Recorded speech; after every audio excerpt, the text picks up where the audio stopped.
Hi guys, this is Stefan McMillan. And Justin Watson. And you're listening to episode 3 of Exposure, a half-hour sit-down with some of online's newest and exciting content creators. And tonight's guest is John Palmer of youtube.com/PalmerBomber1. He's a father, a gamer, and he has a special character called Turnwinkle the Gnome Mage. We'll chat with him later on. And let's start the show.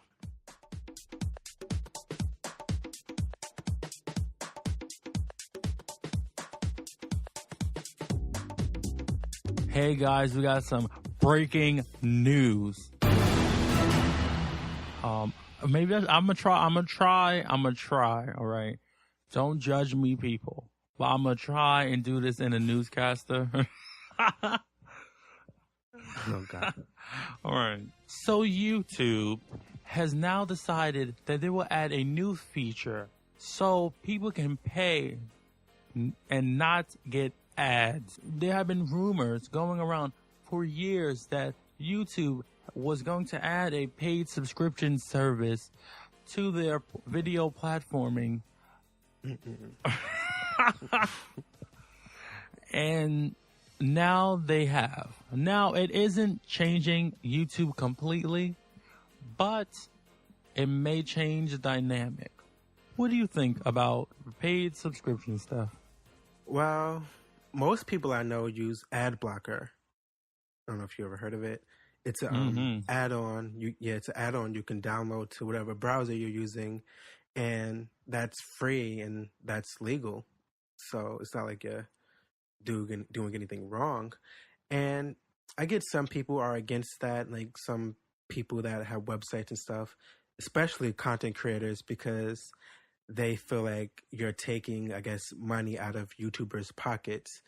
And I guess I feel like if you have that mindset where you feel like indebted to YouTubers and you feel like you owe them something, then by all means pay for a subscription, but it won't be for me. Now, here's some things they haven't explained yet, or at least I haven't read what exactly they're going to do about this, is that if people do subscribe, is the money going to be divided amongst every single channel? Or is it going to be like a percentage, like, oh, this person watches this person more? Like, what is going to be how are they going to figure this out? It just seems like a lot of math. Well, wouldn't it be per channel? Like, it would be the channel's decision if they want to charge or not? Or is it just YouTube as a whole? It's YouTube as a whole. Because you can already do a paid subscription channel. So it's to not get ads on YouTube. So it's like, are they just going to pocket the money or are they going to divide it among everyone? Knowing YouTube, they'll probably pocket the money. But then it's just like, if they pocket the money, aren't they actually stealing from content creators? I don't think so. Because technically there was a time when you uploaded to YouTube and you weren't paid for it, so they don't really owe you anything unless you signed some sort of contract or something, but they can just go back to the old ways where they pocket the money and not give the content creators anything. But did ads run on your video?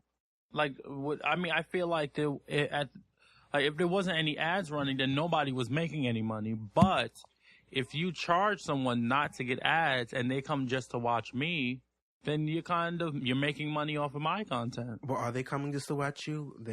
If it's for YouTube as a whole, then they're watching you and a whole bunch of other people too. But at the same time, that's what I'm saying. Is it going to be based, like, do you get a percentage of the cut based on time watch or watch time for somebody? Or is it? Well, considering YouTube is a lot of people's full-time job, basically they probably will give out a percentage. But my question to you is, do you think they should give out a percentage? Oh, yeah. I feel like, yeah. Unless they're just gonna, if they don't, then we're just gonna leave YouTube. Like, if all the top YouTubers, let's say everyone named Mama decides to start paying for YouTube, then okay, then all the content creators aren't going to be making money. So how like PewDiePie and his empire, they're gonna leave. Well, when you put it like that, then it may be a good thing then. Oh, the shade is real. So, I do, and it could be that, right? So they take their cut of whatever, and then everything else just revenue share with everybody else. So it's like, oh, we give you a few pennies. Like if they did something like maybe something to help, like Vessel, where people are uploading their videos like a week before, and maybe if they did something like that with the paid. What's Vessel? So Vessel is a new video streaming platform. It's like the Netflix of YouTube. Mm-hmm. So people are just uploading videos ahead of time. Oh. Yeah. That sounds interesting. It's interesting. It's free for a year because they're just starting out. And then I think, what is it, $2.99 a month or something like that? Now, I would pay for that. If it's like a channel I really like and I can get all the videos in one shot, I would pay for that. And $2.99 isn't bad. No. I don't know what YouTube is going to plan. I asked this question. Do you think they should lower the price or raise the price?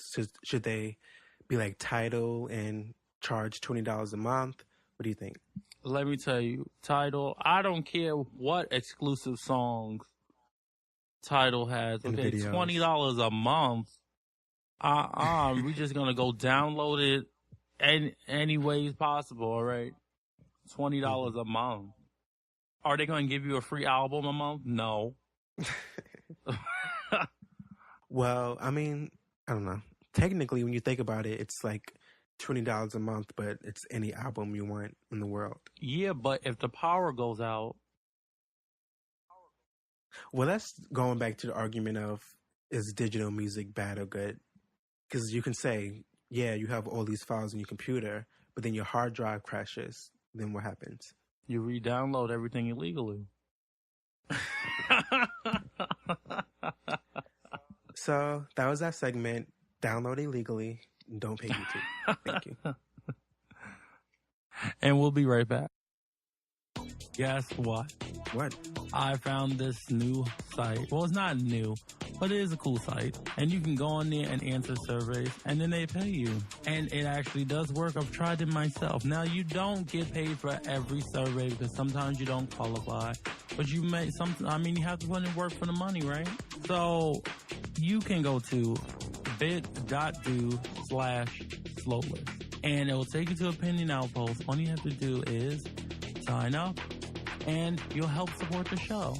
That is bit.do/Slowlist. SLOWLIST.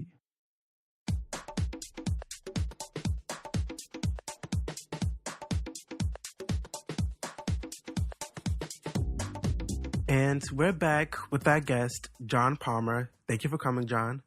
Oh, thank you guys for having me. I am honored to be on the show. Just start off with a simple question. I know you have your character, Terwinkle, and I kind of want to know, where did you come up with that name? That is a common question I get all the time. When I was playing WoW for a lot of years before my show, I played with a character that had met another gnome. Now, this other gnome was the most cantankerous gnome you'd ever want to meet. He was gruff, he was mean, and his name was Tin Tank. And so I wanted to come up with a gnome that was a little happier, a little more friendly. And so I kind of was going with the T something, and Terwinkle just kind of came about. And so it just stuck, and it fits perfectly with the gnome, and kind of a happy gnome. It's kind of a happy name. So Terwinkle has definitely stuck and has actually fit perfectly for what I wanted to do with the show. Awesome. And so, like, when did you, like, decide? Because I noticed your channel, like, it says it was created, like, a couple years before you actually started posting. So, like, when did you decide to start, and what made you start? For a lot of years, I watched a lot of YouTube and loved everything about it, and thought, it's something that I think I can do. And so I dabbled in a few things and really sat down and wrote down what I wanted to accomplish with the channel and what I wanted to do with it. And so I wanted to first and foremost make a show that was family friendly, that anybody could watch. I was watching a lot of shows on YouTube, and there's a lot of cursing and things like that, and stuff that I didn't want my kids to listen to. And so that was the first goal, is make it something that's family friendly and do something that I really enjoy. And what could I do? And so a game that I really liked was World of Warcraft. And in the game, people were rushing through quests, and they were trying to get to the end game content, which was at level 90 at that time. And so they were missing a lot of these fun quests that were in the game. And so I decided, well, why don't I just take it one quest at a time and just take my time through the quests and kind of go, like I said, one quest at a time and talk to the folks as I'm going along. And so it just kind of expanded from there. But that was my initial thought with the program, was just to do something where I'm able to not only talk to the people that are listening and watching the show, but something that people that play the game could actually see some of the content they might have missed in that rush to 90. We are all content creators, and I know when I first started creating content, I didn't want to show anyone. I want everyone to see it, but not everyone. So, what does your family and your kids, what do they think of your YouTube hobby?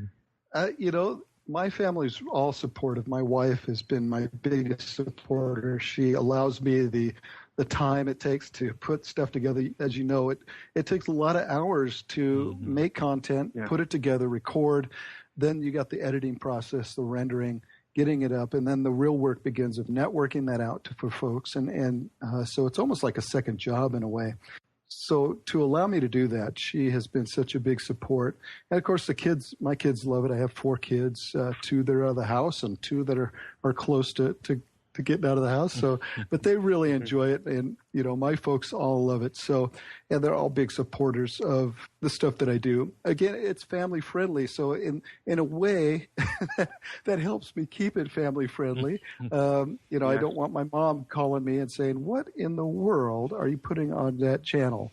And so, so that keeps me focused on the G ratings. So, so we do a real good job. And I think when I go to interview folks, that's probably the only rules that I have when we do the interview is, keep it G, guys. We got to keep that G. So I don't want to, get a call from my mom the next day. Would you support your kids or your children doing YouTube maybe in the future? I certainly do. My son does. One of my sons does a little bit of YouTube. He started his own channel and does some gaming YouTube as well. And there's some language that I've talked to him about on his. But yeah, I certainly would. It is for with the comments and stuff that you get sometimes, as it can be a little harsh. Yes. It can be a rough road to hoe sometimes, but I think for the most part, for my channel, I've been real lucky in that I get very few trolls, as it were. But we certainly know that there are those aspects to it, and they know what to look for as far as who to talk with and who not to talk with. And I think that's important. And I think if they have those guidelines in place, it's still a safe environment for them to be in and participate in, certainly. Well, speaking of keeping it friendly and appropriate, as we all know, YouTube's made a lot of changes to their format and to the website in general. What do you think the direction of YouTube is heading? Do you think it'll be more creative focused and focused on the small channels, or do you think they'll cater to more corporations as they seem to be doing now? Right. It's been quite a change, and you can see the difference between, say, 2009 to now. In fact, I've heard some complaints from some of the bigger YouTubers that, they don't make as much money as they used to on YouTube due to the fact that YouTube kind of changed who it pays and how much. And in fact, we received some negative comments from people like Panzer or Trade Chat, who thought, who made several comments when I kind of argued with her about that. She said, those smaller YouTube channels shouldn't make any money until they prove themselves. And I questioned her on that. It's like, well, how long do I have to make content before I'm able to make any money? And let me tell you, I don't make hardly any money on YouTube at all. Right. Yeah, it's pennies on the episode. And so in fact, I told her, I said, you could have my 10 cents on the last episode I made, but, so, certainly we're not all PewDiePie and making, millions of dollars. And you see a lot of these bigger YouTubers starting to move over to Twitch and doing the live streaming. That seems to be where the revenue's at. And speaking of changes, World of Warcraft, so on open world, right? Correct. Online open world. Right. Yes. How many years has it been going? 10. 10. Wow. And a lot of MMOs, they would be happy just to have half the numbers that World of Warcraft does. It is certainly getting up there in age, and 10 years for a game. Holy smokes, and not as many people play it, of course, as they used to. Because there are other MMOs out there to play now. And, but it's still going strong. They still have about 10 million people last I checked. And so it's quite a few folks still playing the game, still enjoying it. And so, I'll keep putting the content out there and enjoying the content that Torwinkle and I put out. And, again, getting the opportunity to meet so many different role players and kind of branching out from that even. And, with like the podcast that we're doing now, branching out into creative writing and into these Tumblr scenes and the live action role play, the cosplayers, getting into the tabletop role play, and it's kind of branched out for us. So we're looking forward to doing more and more stuff as when it comes to regards to role play. For most of us, like YouTube is a big part of us, a part of our lives, and especially for like the YouTubers making a living. There's always that question, well, what if YouTube was gone tomorrow? What would we do? Oh, right. Yeah, where would we funnel that creativity, that spark? Because really that's what it's all about. And, you can really highlight your creativity there. And I think, again, I would continue on with the podcast if I wasn't able to do stuff on YouTube. Once again, there's other outlets you can use. There's Twitch, those sorts of things that have come out, I think, based on what YouTube's success is. And so you see some of these other places that you can go and focus your creativity on. But, there's Tumblr and there's blogs and stuff that you can do to get that creative side out to the community at large. And, so I would go if I couldn't do this on YouTube, I would continue on with the podcast. We've had so much fun doing the podcast and forming that community that we have now with the Looking for Roleplay podcast. That really makes it a lot of fun to do. And it really kind of, again, highlights the stuff that I do on the channel, and which goes back to highlight the stuff that we do on the podcast. So that's where I would go with it. And in fact, I have a question for you, sir, and something that we discussed on the podcast not too long ago. And that is dealing with minorities in MMOs and the lack of some of the MMOs that allow minorities to make a character that would reflect who they are in real life. And something that is important, I think, that we talked about on our Fiery Topics episode. And, I was so excited to be able to at least talk to you tonight about this and what your thoughts are on how you see gaming going in that direction. Do you see that it's becoming more inclusive for everybody, or do you think it's still holding that status quo? I do think it is more inclusive, especially when I don't play a lot of MMOs, but any just games in general, like a game like Skyrim, where the character creation was so detailed, even Saints Row as well, and I do feel like they're being more inclusive. Of course, some games aren't, but yeah, I don't think I've ever felt like I can't really express who I am on a game. Not nowadays, at least. Well, that's great to hear because, again, I thought pretty much along the same lines. MMO's still got a ways to go to catch up, I think. Mm-hmm.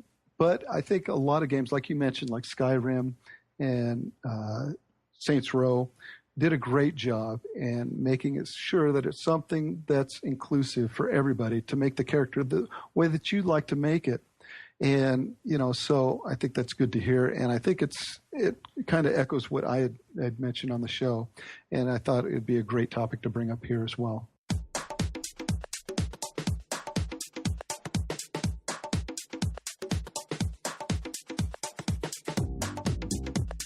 And we're back with a new segment we're introducing called Channel Reviews. If you guys want us to check out your channel and give our honest opinion, send it on over to slowlistnetwork@gmail.com.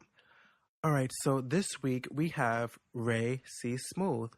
All right, Ray C. Smooth, we checked out your channel, and we can say you have a pretty good channel. First thing I want to point out, your voice, amazing. I wish I had that voice. Mm-hmm. You kind of do. Me? I don't have that voice. Sometimes. Yeah. Hey. Exactly. There you go. Your channel is well organized. Your descriptions are okay, but I would put in your description a little bit about the game you're playing and a little bit about what's happening in the video. Like if something special happens in the video or if you beat a level in the video, put that in your description. Not only will that help you with SEO, if somebody just wants to read or somebody wants to see if they saw the video already because they don't remember what number, at least they have something else to do besides watching the whole video again. You have good playlist organization as well. Your about is good too. Mm-hmm. Yeah, I was just about to comment on it's really organized. And I think that's a big part in being successful on YouTube. Organization. Well, maybe I can learn how to say it first.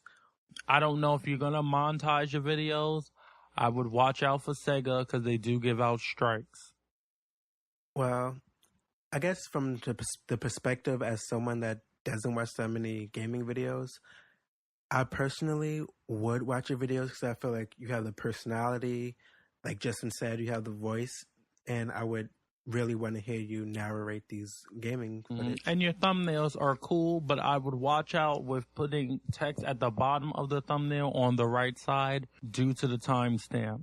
A lot of people forget about the timestamp because it doesn't always show when you upload a video. So what grade would you give Ray C.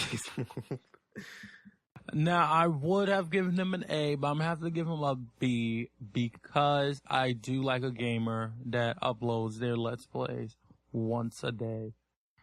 I prefer more than once a day, but that's because I just like going through Let's Plays.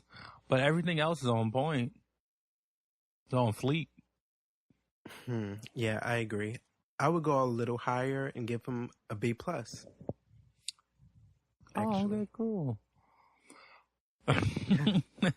So, remember guys, if you want your channel reviewed, or if you just have any questions or anything about actually making content, email us at slowlistnetwork@gmail.com.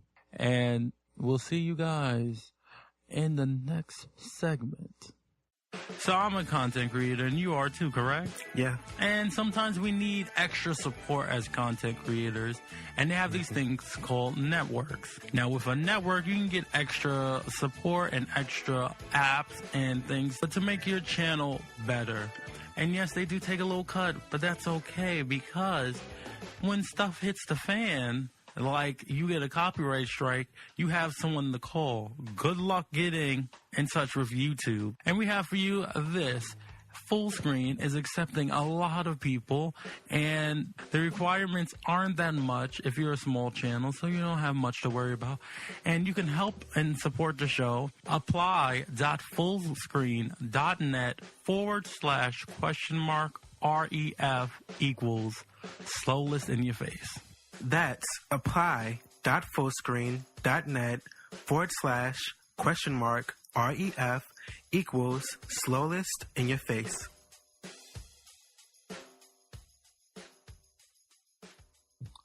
Well, that's it, guys. Thank you so much for listening. If you could leave a rating on iTunes, if you could be nice and leave a review, that would be lovely. We are also available on Double Twist, Cast Roller, I don't know, a bunch of them. And for more exposure content, sometimes we edit stuff out. Sometimes stuff just doesn't fit in. Sometimes some segments get cut. You can always go to youtube.com/slowlistinyourface. And you can follow us on Twitter. We do update if anything's late or anything's missing. We do update on Twitter at Exposure Show. Also, we do update on Facebook at facebook.com/exposurepod. That's exposure POD. And don't forget to check out our guest, John Palmer. His YouTube channel is youtube.com/PalmerBomber1. And we have a channel shout out for you. And this is Tips, Tricks, Test. And that's youtube.com/XXLRay. He does a plethora of different types of videos, and he gives you useful information about hobbies. He talks about wind power, alpine skiing, traditional archery, time-lapse photography, and my favorite, computers. He does DUIs, and he does tutorials. Please check him out, and if you would like a shout out, please email us at slowlistnetwork@gmail.com. If you want to be a guest, email us there as well. Thank you so much for listening, and we'll see you on the next episode of Exposure.